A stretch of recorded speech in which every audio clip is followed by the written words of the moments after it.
사사기입니다.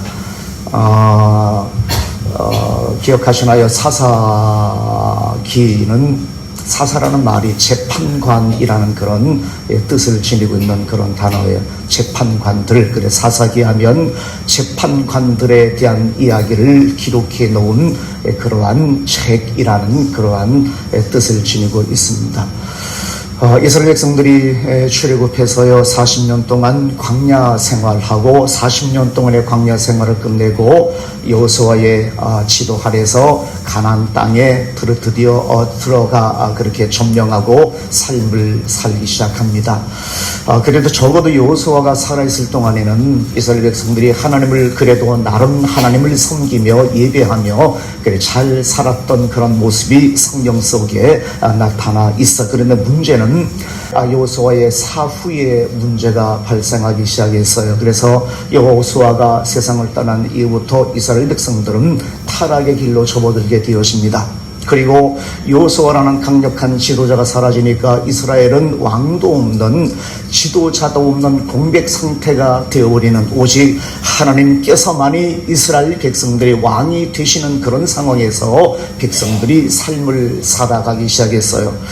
이 백성들이 하나님을 왕으로 삼고 하나님의 거룩한 말씀을 쫓아서 정의롭고 하나님 앞에 올바른 삶을 살면 참 좋은데 이 백성들이 타락을 하기 시작했어요.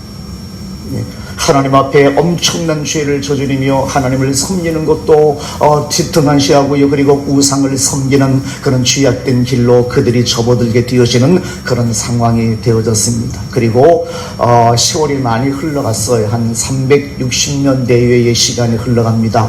그리고 여러분 아시는 것처럼 사무엘이라는 그런 훌륭한 사람이 등장을 해요. 사무엘은 사사 겸 제사장 겸 선지자였던 사람이었습니다. 그리고 사무엘이 이제 소위 말해서 은퇴를 하는 그 시점에서 사무엘 아들들이 그래서 뭔가 좀 사사의 뒤를 이어서 사무엘의 뒤를 이어서 지도자로 이 사무엘이 세우는데 이 사람들이 잘못된 그런 아들들이었어요. 그래서 이스라엘 백성들이 그것을 받아들이지 못합니다. 아버지 사무엘은 너무나 훌륭한 하나님의 사람이었는데 당신의 아들들은 그렇지 못합니다. 당신들의 아들을 당신의 뒤를 이어서 우리가 사사로 인정할 수가 없습니다라고 그렇게 해서 소리치는 것이 우리도 왕을 허락해 주십시오라고 그렇게 요구를 해요. 왕이 없으니까 백성들의 중심점이 없으니까 우리가 힘을 못 쓰게 되어집니다. 이방 민족들이 침입하게 되어지면 우리는 그대로 당하게 되어지는 그런 상황이 되어지니까 우리에게도 왕을 주십시오라고 백성들이 사무엘에게 그렇게 항의 겸 원망 겸 그래서 왕을 요구하는 그런 장면의 말씀이 성경 속에 기록이 되어지고 있어. 그래서 하나님의 인도함을 따라서 사무엘이 왕을 세웁니다. 그것이 사울이라는 사람이었습니다. 이스라엘의 초대 왕이었어요. 여호수아가 죽고 난 다음에 사울 왕이 등극하는 그런 시간의 그 사이가 확실치 않아요. 한 350년 내외의 시간이었을 거라고 추정을 합니다. 300년에서 한 400년 정도의 시간이 흘러가는 그런 시간이다. 이 사이에 왕이 없었던 그런 시간이었습니다. 강력한 여호수아도 사라지고 그리고 사울 왕이 세워지기 전까지 이 350년 전후의 시간이 흘러가는데 이때를 가리켜서 사사시대라고 이야기해요. 이때에 등장하던 하나님께서 세웠던 지도자들이 간간히 등장을 해요. 그 세웠던 지도자를 가리켜서 사사라고 그러고 이 사람들의 이야기를 묶어놓은 그런 책이 사사기입니다. 그것이 한 350년 내외의 시간 동안 있었던 그런 일이었어요. 오늘 본문 말씀 보시면 사사 중에서도 대단히 훌륭했던 대단히 유명한 사람의 이야기가 오늘 6장 말씀에 기록이 되어지고 있는데 기드온이라는 사사입니다. 사사 중에서는 그래도 대단히 유명한 그런 사람입니다. 여호수아가 세상을 떠난 다음에 이스라엘 백성들이 범죄를 해요. 죄를 지어요. 하나님의 귀한 인도함 가운데 하나님의 은혜 가운데 그들이 삶을 살면 하나님을 잘 섬기면 좋은데 이 사람들이 범죄를 저질러. 그래서 하나님께서는 이 백성들의 잘못된 점을 고치기 위해서 이방 민족을 통해서 이 백성들의 죄를 깨닫게 하는 방법을 동원하신. 그래서 옆에 있는 이방 민족들이 괴롭히기 시작하는, 침범해서 괴롭히고 농작물도 빼앗아가고, 그래서 추수절되어지면은 쳐들어와서 다 그냥 강탈해가고 하는 그런 어떤 모습으로 백성들이 고통을 당하게 되어지면, 그래서 어렵게 그렇게 어려운 그런 시절이 지나면 이 백성들이 하나님 앞에서 자기들의 잘못을 깨달아요. 하나님, 우리가 잘못된 삶을 살았습니다. 하나님을 예비하며 하나님을 잘 섬기며 삶을 살아야 되는데, 하나님의 은총을 주셨던 평탄하고 하나님의 축복된 시간 속에서 하나님을 잘 섬겨야 되는데 우리가 하나님 앞에 범죄하여 우리가 힘들게 삶을 살아갔습니다. 하나님, 우리의 죄를 용서하여 주시고 우리를 다시 한번 우리에게 새로운 삶을 하나님 허락해 주십시오라고 하나님 앞에 회개하며 기도를 해요. 그러면 하나님께서 이 백성들, 이스라엘 백성들을 구원하시기 위해서 이방 민족들을 통해서 괴롭힘을 당하던 이 백성들을 구하기 위해서 하나님께서 한 사람의 지도자를 세우신, 그리고 그 지도자를 통해서 이방 민족을 물리시고요, 다시금 이 백성들에게 평탄한 삶을, 평화로운 삶을 허락하시게 되어져요. 그런데 이 평탄한 삶 속에서 하나님 잘 섬기면 좋은데 또다시 이 백성들이 잘못을 저지르기 시작해요. 하나님을 잊어버리고 범죄한 그런 상황에 빠져들게 돼요. 그리고 또다시 어려움을 당하고요, 이 백성들은 하나님 앞에 구하고 회개하고 구하고요, 하나님께서는 다시금 지도자를 보내주셔서 이들을 다시 이방 민족들을 손에서 구원해 주시고요, 평탄한 삶을 살게 하시는 이 사이클의 어떤 모습이 이 사사기 속에 계속 이런 형식으로 돌아가게 되어 있어요. 그래서 사사기에는 12명의 사사가 등장해요. 옴니엘이라는 사사를 처음으로 시작해서 마지막 삼손이라는 사사에 대한 이야기까지 12명의 사사가 등장하는데 항상 이런 식이에요. 이런 사이클이에요. 그리고 오늘 본문 말씀에는 5번째 사사가 기드온이라는 그런 사람이었습니다. 똑같아요. 하나님께서 평탄한 그런 삶을 이스라엘 백성들에게 주셨는데 이 백성들이 하나님 앞에 범죄하기 시작해요. 하나님 앞에 잘못된 삶을 살아가기 시작합니다. 그래서 하나님께서는 이스라엘 민족 옆에 있는 미디안이라는 그런 족속을 이 백성들을 괴롭히는 도구로 사용하십니다. 하나님 앞에 잘못된 삶을 살고 있었던 이 백성들의 깨달음을 위해서 옆에 있던 미디안 족속을 들어서 이스라엘 백성들을 괴롭히기 시작해요. 가축도 다 강탈해 가게 되어지고, 그리고 사람도 죽이는 어떤 그런 상황 속에서 7년 동안 괴롭힘을 당하기 시작해요. 그래서 7년이 넘어나 기니까 이 사람들이 산에 들어가서 굴도 파고 살고요, 그래서 숨어서 지내는 그런 일이 다반사에 그런 모습으로 이 백성들이, 이스라엘 백성들이 삶을 살아가기 시작했습니다. 7년의 시간을 그렇게 괴롭힘을 당하고 삶을 살다가 하나님 앞에 기도하기 시작한, 하나님 우리가 너무나 힘들고 너무나 어려운데요, 하나님 우리를 이 상황 속에서 좀 구원해 주십시오. 우리가 잘못했으니까 하나님께서 주신 그 평탄한 삶 속에서 하나님을 잘 섬기는 그런 모습으로 살아야 되는데 우리가 하나님 앞에 범죄했습니다. 우리를 구원해 주십시오라고 하나님 앞에 기도하는데, 그리고 하나님 앞에 기도하는 그 기도의 응답으로 하나님께서 한 사람을 들어 사용하십니다. 그 사람이 기드온이라는 사람이었어요. 5번째 사사입니다. 사사기에는 12명의 사사가 등장해요. 사무엘 빼고도 12명의 사사가 등장하는데 5번째 사사가 기드온이라는 그런 사람이다라고 그렇게 여러분이 말씀드리고요. 성경 읽어보시면 기드온이 상당히 많은 분량을 차지하고 있어요. 그만큼 비중이 커요. 사사기 속에서 기드온이 차지하는 비중이 상당히 큰데, 여러분 잘 아시는 것처럼 기드온의 300용사 300명을 통해서 미디안 족속과의 전쟁을 승리로 이끌었던 하나님 위대한 사람 기드온이라고 우리 많이 알고 있습니다만, 우리 좀 이 한 시간 다 드리기에는 좀 시간이 벅차고요. 그냥 한 가지만 여러분에게 한번 좀 말씀을 드리기 위해서 오늘 이 말씀은 함께 읽었습니다. 우리 살아가면서 우리 자신이 그렇잖아요. 우리가 하나님 앞에서 내 옆에 있는 사람보다도, 하나님 안 섬기는 그런 사람보다도 우리가 더 잘난 것 없잖아요. 사실 깨놓고 얘기하면. 그리고 하나님 섬기고 있는 지금 이 현실 속에서도 우리보다 더 뭔가 도덕적으로 의롭게 삶을 살아가는 사람들 참으로 많이 있어요. 우리 하나님을 섬기기 전 우리의 모습은 별로 신통치 않은 그런 모습이 지나지 않았습니다. 예. 우리가 세상 나가서 한 자리 할 수 있는 그런 유명한 사람도 아니고요, 힘과 능력을 지니고 있는 그런 사람도 아니고요, 천하여대군이나 평생 시골에서 이렇게 대한민국 강원도 고성군에서 평생 이렇게 살면서 누구 한 사람 내 이름 알아주는 사람이 없는 그런 모습으로 우리가 삶을 살았던 우리 아니었습니까? 내 마을에서 내가 유명한 사람도 아니고, 작은 마을에서조차도 내가 유명한 사람도 아닌 힘이 없는 그런 사람으로 우리 평생 살았던 그런 사람 아니었습니까? 그럼에도 불구하고 하나님께서는 우리를 찾아오셔서 우리를 하나님의 자녀 삼아주시고, 하나님의 거룩한 날에 꿈도 주시고, 하나님의 자녀라는 이름으로 삶을 살아가게 하시는 하나님의 거룩한, 하나님의 엄청난 은총을 우리에게 부어주셨잖아요. 우리를 찾아오신 하나님, 내가 유명해서가 아니라, 내가 힘있고 능력이 있어서가 아니라, 연약하지만 힘이 없지만 하나님께서 우리를 찾아오셔서 나를 하나님의 자녀 삼아 주신 것 아니겠습니까?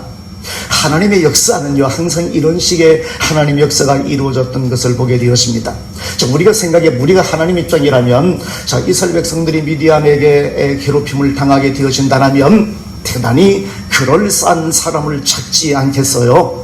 그렇잖아요. 뭔가 전쟁을 해야 되는 그런 판이라면, 우리 민족 중에서, 아니면 여러분, 예를 들어서, 우리 중에서 어떤 그런 일을, 거친 일을 담당하는 지도자를 세우게 되어진다면, 우리는 머리 맞대고 어떤 사람이 좋을까, 어떤 사람이 정말 일도 잘하고, 능력이 있고, 힘도 있고, 그래서 저 사람을 세우면 충분히 우리가 이 어려움을 이길 수 있을 거야라고, 뭔가 힘 있는 사람, 능력 있는 사람을 우리가 먼저 찾지 않겠어요?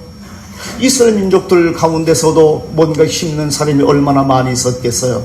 오늘 본문 말씀 보시게 되시면, 하나님께서 찾아낸 사람이 기드온이라는 사람이었습니다. 기드온이 성경 속에 훌륭한 어떤 그런 용사였다라고 그렇게 우리가 성경 속에 기록하고 있어서, 이 사람이 처음부터 대단한 사람이었다라고 우리가 생각하기 쉬운데, 그렇지 못한 사람이었습니다. 어떤 사람이었냐면요, 15절 보시면 이렇게 말합니다.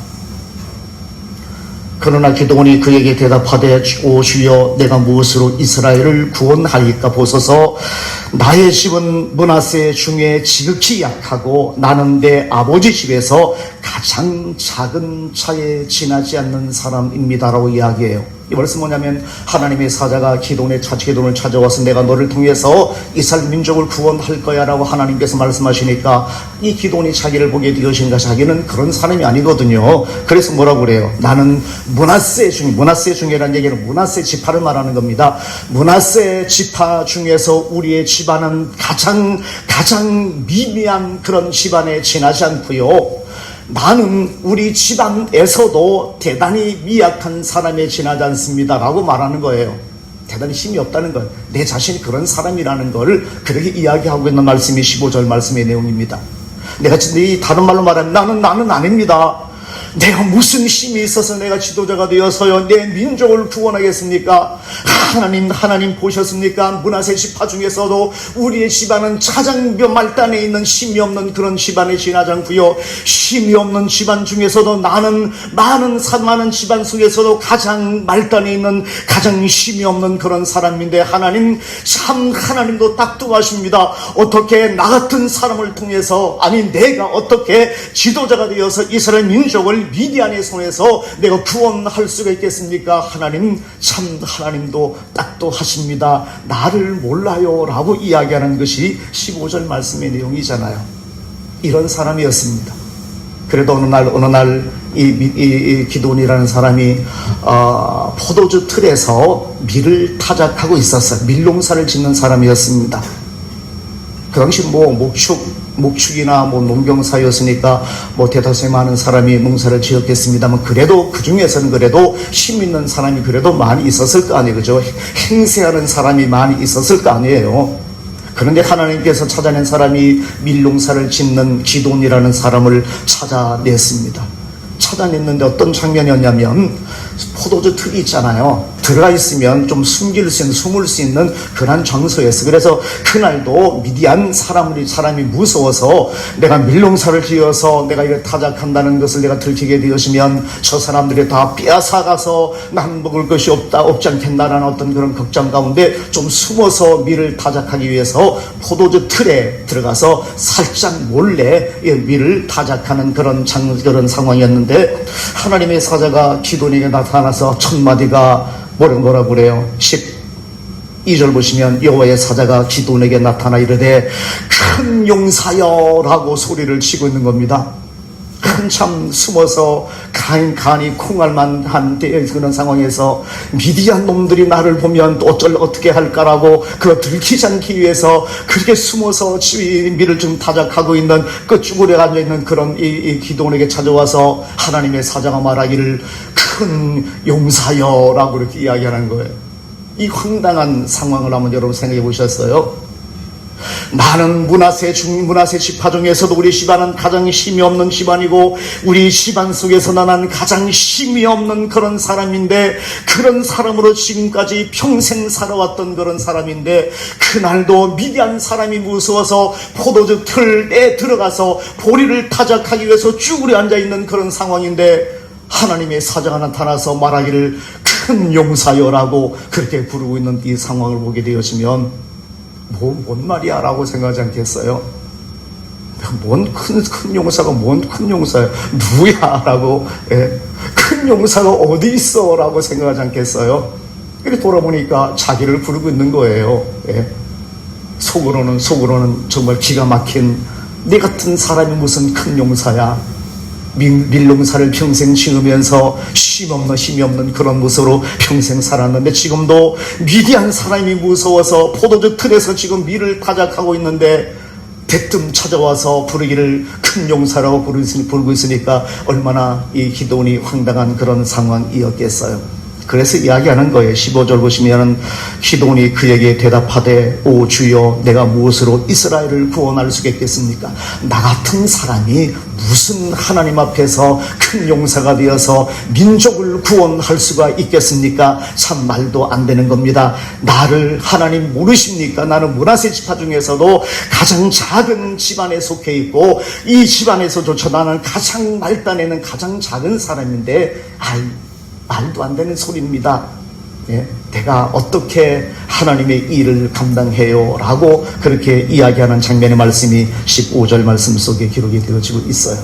16절 보시면 여호와께서 그에게 이르시되 내가 반드시 너와 함께하리니 내가 미디안 사람 치기를 한 사람을 치듯 하리라 라고 하나님께서 말씀하십니다.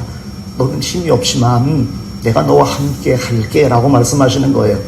내가 널 알지, 내가 널 모르겠어. 힘이 없다는 것, 가장 연약한 집안이고 그 가장 연약한 집안에서도 너는 가장 힘이 없는 사람이라는 것 내가 몰라서 내가 너를 불렀겠어. 내가 알아. 그렇지만 내가 너와 함께 할게 라고 하나님께서 말씀하시는 겁니다. 너 힘이 없는 거 내 알지. 내가 왜 모르겠어? 네 힘 없는 걸 내가 모르고 너를 착각해서 내가 너를 불렀겠느냐? 너는 힘이 없지만 내가 너를 쓸 거야 라고 그렇게 말씀하십니다. 너는 힘이 없지만 내가 너와 함께 하면 너는 힘 있는 사람이 되어질 거야. 내가 너와 함께하면 너는 힘이 없는 사람일지라도 미디안의 수많은 사람을 한 사람 치는 것처럼 너의 힘으로 그 사람들을 내가 물리치도록 내가 너와 함께 할 거니까 그런 소리 하지 마 라고 하나님께서 말씀하고 있는 거예요. 이 하나님이시잖아요. 저희 사사기를 보면서 제가 느낀 건, 우리가 잘 살 때, 평탄하게 살 때 하나님 잘 섬겨야 돼요. 1차적으로는 이 사사기를 통해서 보면 하나님께서 이 백성들이 항상 어려운 시간만 주신 것 아니었어요. 어려운 시간보다도 더 평탄한 시간을 많이 주셨어요. 그럼에도 이 사람들은 그 평탄한 시간 속에서 하나님을 제대로 섬기지 못했습니다. 하나님 앞에 잘못된 삶을 통해서 하나님을 경외하시지 않고요, 도덕적으로 윤리적으로 타락한 삶을 살아가게 되어지고요, 거기에 살던 이방 민족들처럼 우상을 섬기는 일에 열심을 기울였던 사람들이 이 사람들이었습니다. 하나님 주시는 은혜를, 하나님 주시는 평강의 삶을 하나님 앞에 감사하며 하나님을 잘 섬기며 영광 돌리며 삶을 살면 참 좋을 것을 그들은 그렇게 살지 못했어요. 평탄할 때, 하나님의 은혜가 내게 있을 때 하나님 잘 섬기셔야 된다는 것, 제가 이 사사기를 읽으면서 참 많이 느끼는 어떤 그런 부분입니다. 우리 왜 그렇게 쉽게 잊어버리는지 몰라요. 좋은 시간이 우리에게 주어지면 우리 마음이 해이해지고, 좋은 시간, 하나님의 은혜의 시간이 우리에게 주어지면 그것이 하나님의 은혜인 줄 모르고 하나님 앞에 타락된 삶, 죄악된 삶으로 우리가 달려가게 되어지는 그런 우리의 모습이 지금 우리에게도 수많이 많이 있잖아요. 이스라엘 백성들이 그런 삶을 살아갔어요. 깨닫지를 못해요. 350년 전후의 시간이 흘러가는 동안 이스라엘 백성들은 수없는 그런 죄를 반복하며 그렇게 사이클처럼 그들의 잘못된 삶의 어떤 그런 모습이 돌아가고 있는 것을 우리 보게 되었습니다. 내가 하나님 앞에 잘 살고 있을 때에, 하나님 앞에 내가 평탄할 때에, 하나님의 귀한 은혜를 내가 입고 삶을 살아간다라고 내가 고백할 수 있을 때에 하나님 잘 섬기셔야 됩니다. 이것이 첫 번째 우리가 해야 될 그런 중요한 문제입니다. 오늘 본문 말씀 보시면 하나님의 일이 항상 그런 것 같아요. 우리는 사람들을 보면서 대단히 힘 있는 사람이 하나님을 섬기면 하나님 앞에 큰 일을 감당할 거라는 그런 생각을 갖고 있는 그런 측면이 많이 있잖아요. 예? 대단히 힘 있는 사람, 돈이 있고요, 지위가 높은 사람이 하나님을 섬기면 하나님께서 저 사람을 통해서 하나님께서 많은 일을 하실 거라고 우리는 생각하기 쉬운데, 그러나 우리 역사를 보면 꼭 그렇지만은 않아요. 이 하나님의 역사는, 교회의 역사는 힘이 없는 나약한 한 사람 한 사람을 통해서 이 전 세계 이 기독교 역사가 이렇게 흘러져 왔던 것을 우리는 보게 되었습니다. 힘이 있는 사람을 통해서 하나님께서 일하시는 것이 아니라 힘이 없는, 아무도 알아주지 않는 한 사람을 통해서 하나님께서는 이 기독교에 예수님의 이 귀한 복음을 온 세계에 전파하게 되어지는 그런 일을 감당했던 것을 보게 되었습니다. 사도 베드로요, 예수님께서 처음 만나서 그들 뭐라고 그런지 아십니까? 너는 앞으로 반석이 될 거야 라고 이야기하는 겁니다. 베드로를 처음 만났는데 너는 개반이, 앞으로 너는 반석이야, 반석처럼 살아갈 거야 라고 이야기합니다. 베드로는 여러분이 반석과 울리지 않는 사람이었습니다. 조변석기하는 사람이었습니다. 성질이 개떡 같은 사람이었습니다. 그러니까 누구 진중한 어떤 그런 구석도 없는 사람이고요, 말도 함부로 뻥뻥거리는 그런 사람이고요, 말도 함부로 자기 그냥 속에 있는 거 그냥 다 뱉어버리고요, 화도 잘 내는 그런 사람이었습니다. 그런데 하나님 예수님께서 베드로를 만나서 너는 베드로야, 너는 반석이야 라고 그렇게 말씀하시는 것을 보게 되었습니다. 예수님의 제자요, 12제자요 하나같이 배움이 없는 그런 사람이었습니다. 예수님께서 제자를 삼으시기 위해서 그 당시 그럴싸한 사람도 많이 있을 텐데 하나같이 그럴싸한 사람이 없는 것이 예수님의 제자들이었습니다. 그런데 예수님께서는 이 예수님의 제자를 통해서 지금 온 세상을 뒤엎어버리는 그런 귀한 역사를 이루었던 것을 보게 되었습니다. 기도원이 그런 사람이었습니다. 밀농사를 짓는 사람이었습니다. 그 당시로 보면 평범한 그런 사람에 지나자 뛰어나지 않은 사람이었다, 평범한 사람이었다는 얘기입니다. 뛰어난 사람을 찾으려면 없었겠어요? 힘 있는 용사를 찾으려면 없었겠습니까? 능력 있는 지파에 존경받는 그런 사람 찾으려면 없었겠어요? 그런데 하나님께서는 가장 이름 없는 사람 기도원을 찾아서 말씀하시기를 내가 너와 함께 할 거니까 너는 큰 용사야 라고 그렇게 하나님께서 말씀하셨던 것을 보게 되었습니다. 우리가 오늘 우리가 하나님 앞에 큰 용사는 아니지만 어쩌면 우리가 기도원처럼 이런 사람 아니었습니까? 내가 하나님 앞에 하나님의 귀한 자녀로 선택받은 것이 내가 용기 있고 힘 있고 능력 있고 돈 많아서 많이 배워서 내가 존경받는 사람이어서 정의로운 사람이어서 내가 또 윤리적으로 내가 대단히 훌륭한 그런 사람이어서 내가 하나님의 자녀 되어진 것은 아니잖아요. 어쩌면은 내가 연약하기 때문에, 내가 힘이 없기 때문에, 내가 죄 많기 때문에, 하나님 오시기 너무나 연약하고 불쌍한 존재이기 때문에 하나님께서 나를 하나님의 자녀 삼아 주신 것 아니겠어요? 하나님께서 오늘 우리에게 찾아오셔서 기도원에 찾아오셔서 큰 용사여라고 불러주셨지만 하나님께서 우리를 찾아오셔서 내가 너를 사랑해. 내가 지금까지 힘이 없는 그런 사람으로 사람들에게 버림받으며 사람들에게 인정받지 못하며 가난하게 힘들게 삶을 살았지만 어느 날 우리 주님께서 나를 찾아오셔서 내가 너를 사랑해 라고 하나님께서 말씀하시면서 우리를 하나님의 자녀 삼아주시고 우리를 선택하신 것 아니겠습니까? 기도는 바로 우리의 모습과 같은 그런 사람이었다는 얘기입니다. 우리 예수님께서 우리 하나님께서 우리를 찾아오 주셔서 여기에서는 큰 용사여라고 그렇게 불러주셨지만 우리를 찾아오 우리 옛날 우리 어린 아이 주일학교 때 노래 불렀던 거 있잖아요. 왕 나는 왕자다. 하나님 나라에 나는 왕자다. 공 나는 공주다. 하나님 나라에 나는 공주다. 이 하나님께서 딱 찾아오셔서 왕자여 라고 나를 불러주신 것 아니겠습니까? 달라요. 오늘 본문 말씀에서 기도원 찾아오셔서 자기는 용사도 아닌데 힘 있는 사람도 아니고 존경받는 사람도 아닌데 큰 용사여 불러주신 것처럼 하나님 우리를 찾아오셔서 난 뛰어난 사람도 아니고 나는 못난 부수기 너무나 많이 있는데 하나님께서 나를 찾아오셔서 하나님께서 나를 왕자여라고 그렇게 불러주시고 공주여라고 그렇게 불러주신 것 아니겠습니까? 그런 우리가 하나님 앞에 내가 이러한 대접을 받았던 그런 사람이라면 하나님께서 기도원을 이 힘없는 사람, 능력 없는 사람 기도원을 찾아오신 데는 내가 너와 함께 할 거니까 하나님의 기대가 있었잖아. 하나님 기대는 뭐예요?